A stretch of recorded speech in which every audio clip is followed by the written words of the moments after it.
बोके तोला ले जाही सादक कफन ओढ़ाई कोनो माटी कोनो चिता जलाही रे कोनो माटी कोनो चिता जलाही रे कोनो माटी कोनो चिता जलाही रे बोके तोला ले जाही सादक कफन ओढ़ाई बोके तोला ले जाही सादक कफन ओढ़ाई कोनो माटी कोनो चिता जलाही रे कोनो माटी कोनो चिता जलाही रे कोनो माटी कोनो चिता जलाही रे।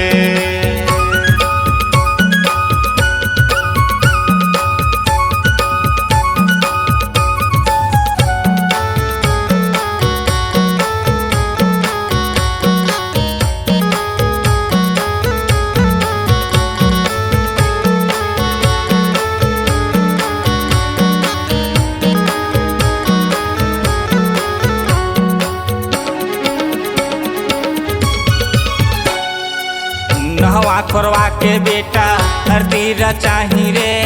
सादा के कफन ओढ़ाही रे सादा के कफन ओढ़ाही ना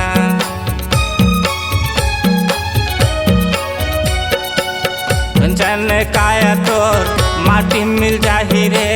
दुनिया ले नाम मिट जाही रे दुनिया ले नाम मिट जाही रे। चार झन आही चार झन जाही चार झन आही चार झन जाही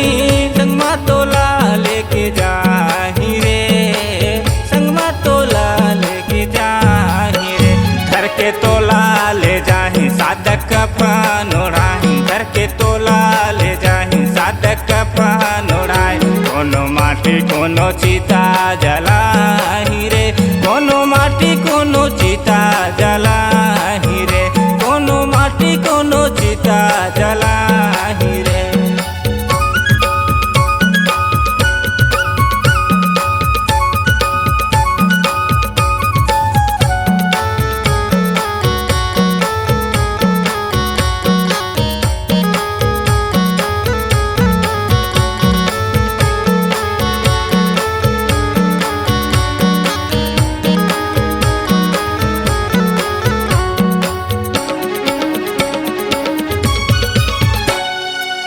दाई दादा के हाथिया दरमा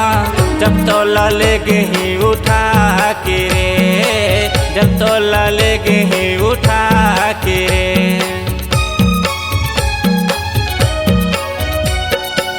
तीन दिन माँ तीनावन हो ही 10 दिन माँ तोरे काम रे 10 दिन माँ तोरे काम रे। दाई दादा भाई बहिनी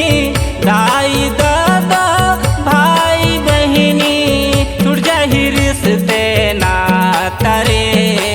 छुट जाही रिश्ते नाता रे घर के तोला ले जाही सादक कफन ओढ़ाई घर के तोला ले जाही सादक कफन ओढ़ाई कोनो माटी कोनो चिता जलाही रे कोनो माटी कोनो चिता जलाही रे कोनो माटी कोनो चिता जलाही रे कोनो माटी कोनो चिता जलाही रे कोनो माटी कोनो चिता जलाही रे कोनो माटी कोनो चिता जलाही रे कोनो माटी कोनो चिता जलाही रे कोनो माटी कोनो चिता जलाही रे कोनो माटी कोनो चिता जलाही रे।